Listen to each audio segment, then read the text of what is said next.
అయ్యగారు నిన్న అనగా డ్యూటీ కానీ బయటికి వెళ్ళారు.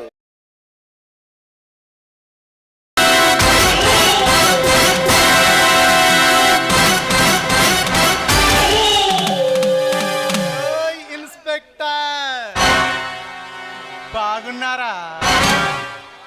మమ్మల్ని జైల్లో పెట్టి మా మెడలు వంచి మా వెన్నుపూసలు విరుస్తా అని శపథం చేశావు కదరా.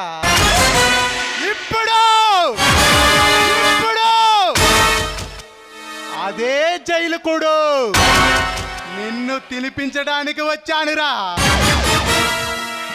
భగవాన్, తప్పుందన్న అహంకారంతో, రాజకీయం అండగా ఉందని అహంభావంతో జైలు నుంచి తప్పించుకోగలవేమో కానీ ఈ ఉత్తరమనాయుడు చేతి నుంచి తప్పించుకోలేవు.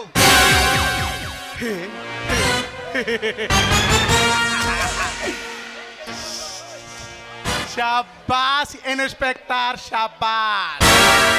నేనేమిటో